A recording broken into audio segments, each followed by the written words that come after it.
So now we're back for round 2. Sorry, round 1 of the second match of Next versus SiTH. And this time we're looking at it from escaped test subject's point of view. A little bit of change up, not a feeling anymore. Looking at a Scar. Still not a magic weapon, but a little bit different feel, a little bit different play style. He's playing more defensively right now. And like he's trying to catch someone in the hallway. Oh, DSG's out. Dang, hello now, bro. This guy. This guy was thinking about this before he went into this game. Holy crap. Totally. He's in business here. He probably should be moving or something. Oh, it's a hologram. Damn. Good spawn, let's go. Oh, there we go. Come on, pull that DSG out. This is kind of interesting because this is kind of a choke point where they all move through. You can see the entire SiTH team kind of working together. This guy's just kind of chilling here. It's pretty cool. Yeah, exactly. And you know what? It's just like you mentioned in the first match in round 1 and 2. This is exactly why you don't want to go straight into cloak when you're jumping into the window, because you're gonna have a guy sitting here on this semi. He's gonna just pick you up. This guy's gonna get you. Yeah, dude. Oh my god. Yeah. One bullet from a DSG and you're dead. Oh yeah, in your cloak for sure. Yeah, I guess. Yeah, it's like kind of a. Does he have a gauze attachment on his Scar too? I don't know. I can't see. This guy is a hipster, man. It's awesome.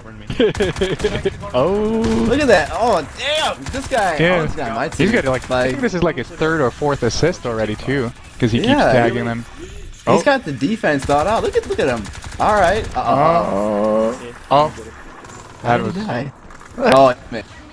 I guess it's somebody else. Coming towards you. Yeah, actually, we for our vault game, we had Jerry on defense. I'm not sure if he used this spot or not. It really depends, but he really is getting those tags. This is really nice. Well, pull out that DSG.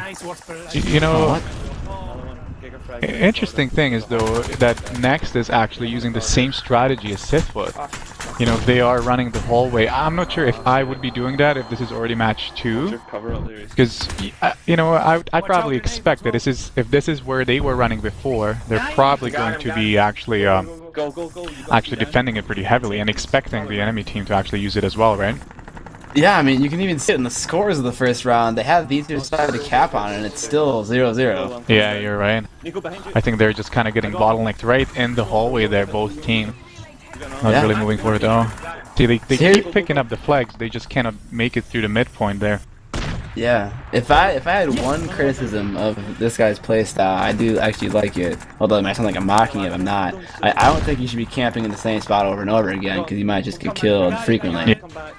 No, definitely. I don't think he fragged anybody yet, so I don't think people actually know yet that that's where he's sitting at. Oh, they know now. Now they do. Yeah. No energy, go there. Yeah. I think he flicked on stealth there, which kind of just made his death a little bit more inevitable, which is kind of a muscle memory for some people to hit that stealth button whenever they get shot at, but yeah. I don't know. Something you gotta kind of work off. I think they're gonna cap it here and tie it up. Yeah, look at that. Oh, get up! Unless that C4. Pistol. Oh! No, that was crazy. I didn't know you could throw it that far. Oh yeah. When you power jump, I know you can throw it quite far. But he was kind of projecting it horizontally instead of upwards, which is kind of strange. Yeah. I don't know. That'd have been probably the sickest frag of the entire tournament if that did go. Yeah, look at that. Totally. Yeah, no, I think with the stealth, it's totally you're totally right. You can't abuse it. You have to use it right.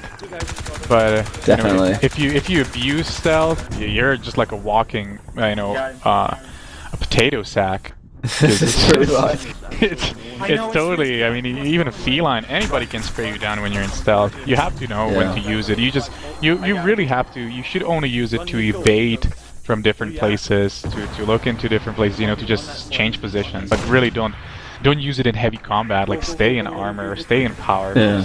You're just gonna die. Definitely. I mean, like, I wouldn't even use it when I'm carrying the flag, because there's a beacon overhead that tells you where you are all the time. Yeah, exactly. No, and we talked about it in the first match, in the first couple of rounds, so you're totally right. Alright, so this is the end of the first round, and let's get the next one started. Yeah. Hey guys, welcome back to match 2, round 2 of SiTH versus Next on the parking deck here, and we just switched the positions here, so now SiTH is playing in the back side, I guess not in the alleyway anymore, close to the bank or whatever building that is, and they're going to be running as they were running in the first match, and they seem to be pretty solid there because they made, I believe, 6 captures, Dubs? Yeah, so it's 6-1 in the end of the game. Yeah, so from this side, they seem to play really solid. The last round, you guys saw that they actually played fairly defensively, and for some reason there was not much of an action in terms of relay capture, so let's see what's going to happen now. I kind of expect SiTH to be actually defending more and, you know, playing defensively, because they already won the first match, and they are 2-1 right now, so it'd be kind of nice to get an extra flag to get the lead up, maybe by an extra point. But you know, it's totally fine if they just hold 2-1, right? Yeah. I mean, I think if I was in SiTH's position right now, I would definitely want to go for a cap or 2 more, just so that I don't know, I wouldn't be caught in a tight position where it was tied and they capped in the last 30 seconds. Cough, final game of the EHS tournament, cough. Yeah, man. Totally. Yeah, it can happen to anybody, right? I mean, yeah. You know, especially with your guys' match, it was, you know, the clans, their teams were so close in terms of skill. You know, it sometimes comes down to luck a lot, right? Did you happen to see those games? I have them all recorded, so if you want to hear me rage, I mean, I got it all. We are saving those games for the finale of this EFPS tournament that we're gonna be casting. So I'm sure we're gonna be having some really interesting talks there. Yeah, dude, because those guys are great. They're phenomenal players, and not just that, but the ESL league they play in has just brewed them to be like amazing team workers, and I mean, props to them for being really good at that. Yeah, totally. But you guys put up an extraordinary fight.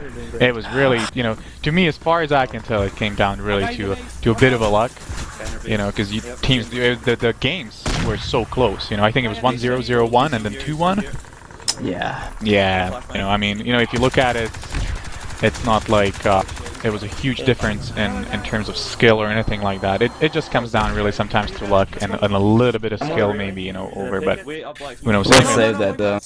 Yeah.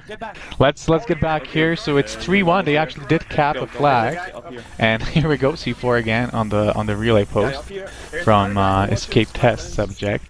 I feel like if I would do that, I would actually forget about it, and like when someone grabs that, I wouldn't have fast enough reactions to flick to it and set it off. That's Rounders was really good on our team of doing that. He would never forget. But you saw in the first round of this match, actually, he did forget about the C4. He busted it out, then he just kind of detonated the C4 without even knowing where it was, I think. It kind of looked like it, right? Because he busted out that C4 on the guy that was actually running the relay. I think what he wanted to do was use his Scar, and he just got his hotkeys mixed up a little bit. Oh, could have been. Yeah, I think he was like pre-firing with the Scar, which he took out, but I'm not sure. Yeah. Oh, we'll see. Look at that. Nico is running another one. Yeah. That's a 5-1. Yeah, so you can definitely see, I think, that they're much stronger runners from this side. Because look, Smoke is already running another one. You don't even know where next is at this moment. Actually, they're trying to snag the flag there again. Oh. That's what happens when you leave your armor on and you jump from that high. Yeah, you drain a lot of that armor. But it's not a Gauss attachment that Escape is using, it's a hologram decoy. So obviously he got the limited edition. There you go. Whoa, sometimes tagging isn't necessary. Yeah, it was wow, nice. 2 feet away. Look at that. It's a dogfight right here. Whoa! You got him. Boom! Dead air, baby. A double kill. Very nice. Very nice. Yeah, he sure is holding. Like, this is, you know, he's got an interesting position.